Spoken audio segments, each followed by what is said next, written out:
Hello మామ! India versus England final test మ్యాచ్‌కి రంగం సిద్ధమైంది. అలాగే ఈ మ్యాచ్‌లో ఇండియా గెలవడానికి చాలా మంచి ఆపర్చునిటీ ఉంది. అలాగే ప్లేయింగ్ లెవెన్‌లో కూడా చాలా మార్పులున్నాయి.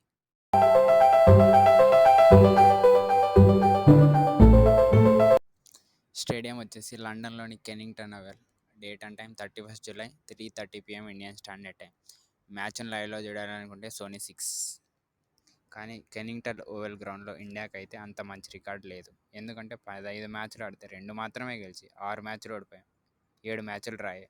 ఆ 2 మ్యాచ్‌లు కూడా ఎప్పుడో 1971లో ఒకటి గెలిస్తే ఇంకోటి 2021లో గెలిచాం.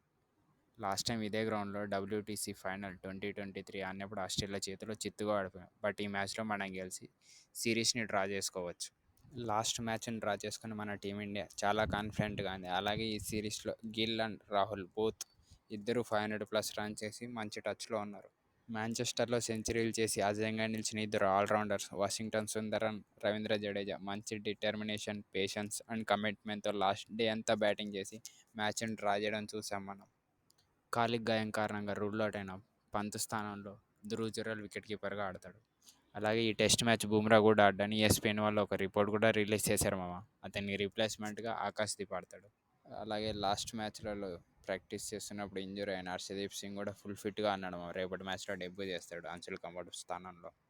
ఫోర్త్ సీమర్గా శార్దుల్ ఠాకూర్ ఆడతాడా లేక కుల్దీప్ యాదవ్కి ఏమైనా ఛాన్స్ ఇస్తారా అన్నది చూడాలి మామ.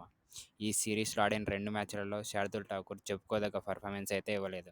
అలాగే కోచ్ గంభీర్ కూడా కుల్దీప్ యాదవ్తో నెట్స్లో చాలాసేపు కలిసి మాట్లాడము, ప్రాక్టీస్ చేస్తున్న వీడియోలు, పోస్టులు చాలానే చూసాం.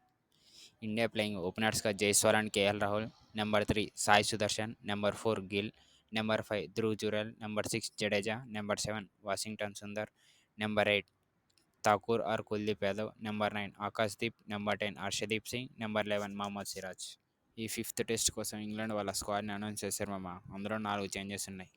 బెన్ స్టోక్స్ ఇంజురీ కారణంగా దూరం అయితే మిగతా వాళ్ళు వర్క్లోడ్ మేనేజ్మెంట్ అని నేను అనుకుంటున్నా. కానీ ఇంగ్లాండ్ వాళ్ళ టాప్ 4 బ్యాట్స్మెన్ లాస్ట్ మ్యాచ్లో బాగానే రాణించారు మామ. వాళ్ళ ఓపెనర్స్ అయిన బెన్ డకెటన్, జాక్రోలీ హాఫ్ సెంచరీలతో మంచి ఓపెనింగ్ పార్ట్నర్షిప్ ఇచ్చి టీంకి ఒక ప్లాట్ఫామ్ సెట్ చేశారు. అలాగే వాళ్ళ ప్రస్తుత కెప్టెన్ అయిన ఓలీ పోప్ కూడా హాఫ్ సెంచరీ కొట్టి లాస్ట్ మ్యాచ్లో ఫామ్లోకి వచ్చాడు.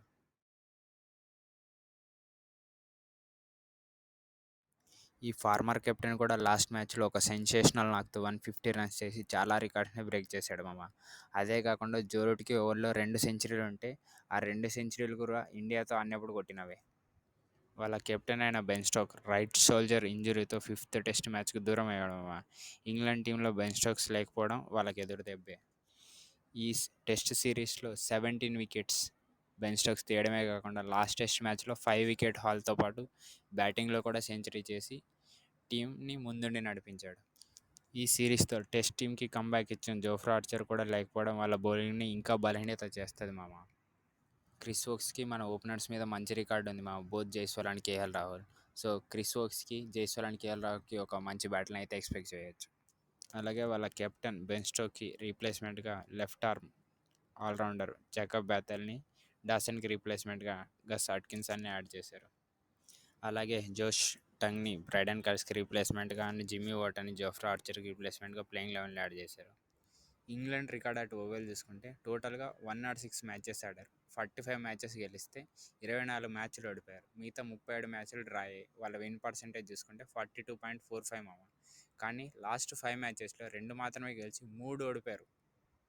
కెన్నింగ్టన్ ఓవెల్ రికార్డు చూసుకుంటే టోటల్గా 112 మ్యాచెస్ జరిగాయి. అందులో బ్యాటింగ్ ఫస్ట్ చేసిన టీమ్స్ 42 మ్యాచ్లు గెలిస్తే బౌలింగ్ ఫస్ట్ చేసిన టీం 30 మ్యాచ్లు గెలిచాయి. దీన్ని బట్టి మీరు అర్థం చేసుకోవచ్చు మామ, టాస్ గెలిచిన టీం బ్లైండ్గా బ్యాటింగ్ తీసుకోవచ్చు అని.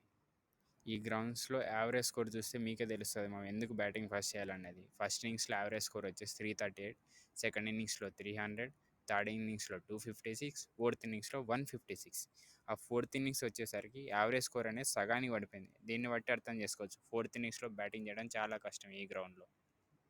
ఎందుకంటే ఓవల్ పిచ్ లాస్ట్ మ్యాచెస్లో బ్యాటింగ్ బాగా అనుకూలించింది. ఫస్ట్ 3 డేస్ బ్యాటింగ్ బాగా అనుకూలిస్తుంది. నెక్స్ట్ 2 డేస్ క్రాక్స్ ఓపెన్ అయిపోయి స్పిన్నర్స్కి అనుకూలిస్తుంది.